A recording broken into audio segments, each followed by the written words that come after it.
everyone. Today I want to talk about a very important topic in my opinion, and in fact I want to talk about my opinion on a very important topic. English. English is a language in our country which is considered a status symbol also.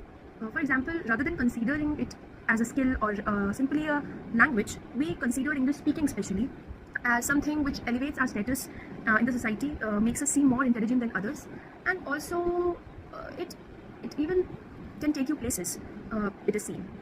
So I want to share my experience as a non-native English speaker.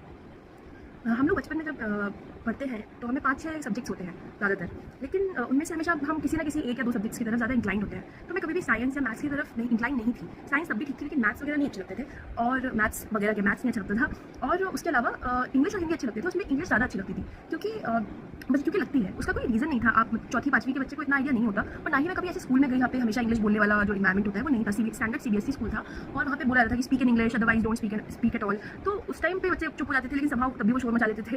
वो वाला school था. तो लेकिन उसमें हमारे जो teachers होते थे वो अच्छे थे, लेकिन जो स्टैंडर्ड इंग्लिश एक इन्वायरमेंट होता है, बैकग्राउंड होता है, वो टीचर्स का नहीं था. उनको भी हिंदी यूज़ करनी पड़ती थी इंग्लिश समझाने के लिए. और इस चीज़ से काफ़ी हंसी उड़ती है ऑन एक बड़े लेवल पर इसको अगर देखें तो, कि इंग्लिश को हिंदी में समझा दिया.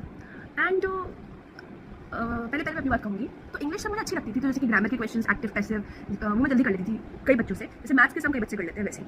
और डायरेक्ट इनडायरेक्ट मुझे कोई प्रॉब्लम नहीं होती थी. मुझे अपने आप बिना रूल्स याद किए भी समझ में आ जाते थे, टेंस एवरीथिंग.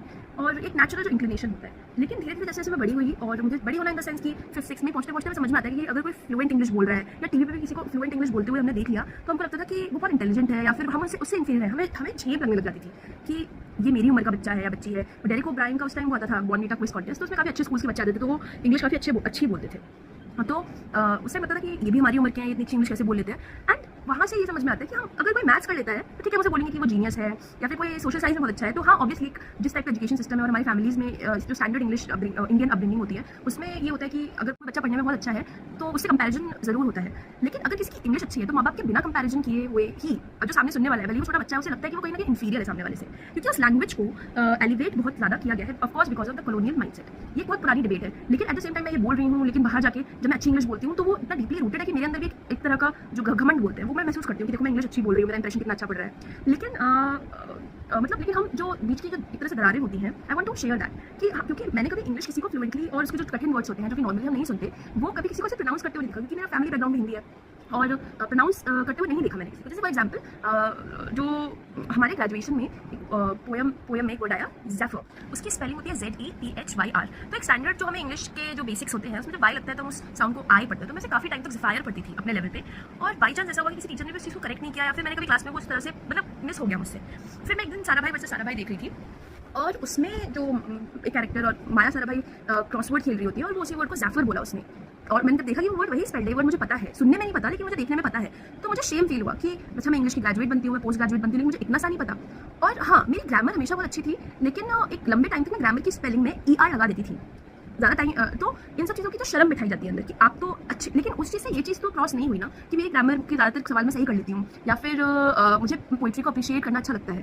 तो ये वाली जो चीज़ होती है ये हॉन्ट करती है नॉन इंडिया में जो इंग्लिश स्पीकर्स हैं, एटलीस्ट मेरे जैसे लोग. अगर वो प्रोनाउंस कुछ गलत कर दे तो आपके सीधे नॉलेज पे सवाल उठता है, और आपके सीधे आपको एक लो नज़रों से देखा जाता है. और मुझे पता है डिबेट बहुत पुरानी है, ये प्रॉब्लम्स बहुत पुरानी है, और ये ऐसे नहीं जाने वाली. लेकिन मैं उसकी शायद बात भी नहीं कर रही हूँ. मैं ये बात कर रही हूँ कि अगर किसी को प्रोनाउंस करने में कुछ गड़बड़ हो जाती है, एक लैंग्वेज है जिसको हमें एक तरह से पढ़ना सिखाया गया है. हिंदी में चीज़ें बहुत क्लियर होती हैं, नहीं तो मात्रा जहाँ पे हॉ लगी है वहाँ पे हॉ ही होगा, जहाँ पे ओ लगी है वहाँ पे ओ ही होगा. लेकिन इंग्लिश उस तरह वर्क नहीं करती. तो अगर जिस इंसान ने प्रोनाउंस करते हुए लोगों को नहीं सुना, सुनने से प्रोनाउंसिएशन बचपन से जब सुनता है इंसान तब क्लियर होते हैं कई सारे, और उसने बड़े होने तक जब वो प्रोनाउंस वो करता रहा तो वो उसकी लैक ऑफ नॉलेज नहीं है. भले उसने रीडिंग की, लेकिन उस चीज़ से प्रोनाउंसिएशन को ठीक करने वाला नहीं था. इंटरनेट भी it help sometimes, but you can not Google search each and every word also. और इंटरनेट कंपैरेटिवली न्यू थिंग है, कंपैरेटिवली मेरे जैसे लोगों के लिए जिनका बिल्कुल टीनेज नॉन इंटरनेट एरा में बीता.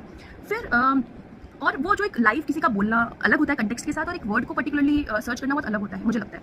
तो अगर फिर ये बात बहुत मुझे लगता है डीप चली जाती है कि अगर किसी को किसी पोएम का सार समझ में आ रहा है, Ode to the West Wind किसी को समझ में आ रही है, वो उसे अप्रिशिएट करना चाह रहा है, तो वो ज़ेफायर अगर बोल दिया उसने, तो क्या वो बहुत बड़ा गुनाह हो गया, या फिर उसे कुछ नहीं आता क्योंकि उसने वो वर्ड, ये एक तरह का क्या बोलते हैं उसको, फिलिस्टीन होना हो गया, कि एक फॉल्स नॉलेज के आइडिया को बहुत ज़्यादा ऊपर रख लेना, और एक तरह से कि आप ऐसे बोलोगे तो ठीक है, नहीं बोलोगे तो गलत है। आई अंडरस्टैंड कि प्रोनाउंसिएशन एक स्टैंडर्ड वो सेट करने के लिए होते हैं कि सब लोग एक जैसा बोलेंगे तो कंफ्यूजन क्रिएट नहीं होगी वर्ड्स को लेकर। लेकिन प्रोनाउंसिएशन का गलत हो जाना ये नहीं है कि किसी का किसी सब्जेक्ट में इंटरेस्ट कम है, वो डिजर्व नहीं करता वो सब्जेक्ट पढ़ना, क्योंकि इंग्लिश को धीरे धीरे मैं I respect my self for that कि मैं स्टेज पे आ गई हूँ मेंटली। मुझे कोई केवल लैंग्वेज लगती है, सेट ऑफ वर्ड्स या लेटर्स लगता है, और फॉर एग्जाम्पल टू को हमने ऐसा सिंबल बना लिया है टू का कि हम इसको टू मानेंगे। लेकिन अगर कोई मैथमेटिशियन है, उसके दिमाग में टू उल्टा है और वो टू को उल्टा बनाता है, और उसका जो आइडिया है, कंसेप्ट है, वो जीनियस है, तो उस टू को उल्टा बनाने से क्या फ़र्क पड़ता है। तो खासकर इंग्लिश की बात मैं इसलिए बोलना चाह रही हूँ कि इंग्लिश में डीपली रूटेड है प्रॉब्लम, क्लास, कास्ट, हर चीज़ को वो इंग्लिश स्पीकिंग से रिलेटेड है, और वो एक यूनिवर्सल वे में भी मैं इसको एड्रेस करना चाहती हूँ कि अगर आपकी कोई लैंग्वेज में आपका गलत प्रोनाउंसिएशन हो जाए, गलत स्पेलिंग हो जाए, तो हमेशा ज़रूरी नहीं है, और तो हम सही करना ट्राई कर सकते हैं ऑब्वियसली, लेकिन उस चीज़ के लिए उसे जज किया जाना, जो जज कर रहा है वो सबसे स्टूपिड थिंग कर रहा है बहुत लेवल्स पे, क्योंकि ना तो उससे किसी का इंटरेस्ट डिफाइन होता है, ना ही ये डिफाइन होता है कि वो कितना सिंसियर है, क्योंकि उसे वो कभी अगर वर्ड सुनने की अपॉर्चुनिटी नहीं मिली तो वो कैसे जानेगा उस वर्ड को। और इंग्लिश ऐसी लैंग्वेज में जिसमें कि प्रोनाउंसिएशन वैरी करते हैं, एक ही वॉल से कई सारे वॉल साउंड निकलते हैं, तो that was one thing I wanted to say. और दूसरी बात ये भी है कि हाँ, या फिर तो हम पोएम बहुत ज़्यादा पढ़े तो हमारी रीडिंग भी उतनी नहीं हुई है जितनी होनी चाहिए, मुझे लगता है। तो कभी कभी जब मुझे कोई वर्ड में प्रोनाउंसिएशन या शो है कि स है, जब लस्ट्रस बोलते हैं तो एक्जैक्टली कहाँ पे क्या, तो शुरू में मुझे बहुत शर्म आती थी कि अच्छा नहीं मैं गुड इनफ नहीं हूँ या फिर ये नहीं हूँ। हम उसको हमेशा सीख सकते हैं, करेक्ट कर सकते हैं, लाइफ इज अबाउट लर्निंग, और उस चीज़ में कोई शर्म की बात नहीं है। वो जो दिख रहा है इंसान स को पहली बार में स ही बोलेगा इंग्लिश के अंदर, और जब उसे सुनाई नहीं देगा जब तक वो चीज़, तब तक वो उसे नहीं कर पाएगा करेक्ट। एज टीचर्स हम उसी को करेक्ट कर सकते हैं अपने अंदर, लेकिन किसी के अंदर शेम इंस्टॉल करना ये गलत बात है, और ये बहुत लेवल्स पे गलत बात है। और एक अगेन आई वांट टू से यूनिवर्सल लेवल पे कि हम किसी की बात से ज़्यादा उसकी स्पीच में इंटरेस्टेड है कि वो बोल कैसे रहा है या क्या बोल रहा है। हम उन्हें एक तरह से ये है कि हमने रटा हुआ है कि 2 + 2 4, इसलिए हम किसी को हम ये नहीं देख रहे कि किसी का 2 + 2 4 आ रहा है, 4 ही आ रहा है, सॉरी किसी का ये नहीं देख रहे कि 2 + 2 भले उसने 2 उल्टे बनाए हैं या 4 उल्टा बनाया है, लेकिन उसका मतलब वही है। लेकिन हम इससे ऑब्सेस्ड है कि तुमने 2 ऐसा क्यों नहीं बनाया, क्योंकि हमने सीखा है। तो हम नॉलेज से इधर कंसर्न रख ही नहीं रहे हैं इस पॉइंट पे, मुझे ऐसा लगता है। एंड और क्या था मेरे पास बोलने की, मुझे लगता है कि ये चीज़ हमें सोचनी चाहिए। और यस, बाय।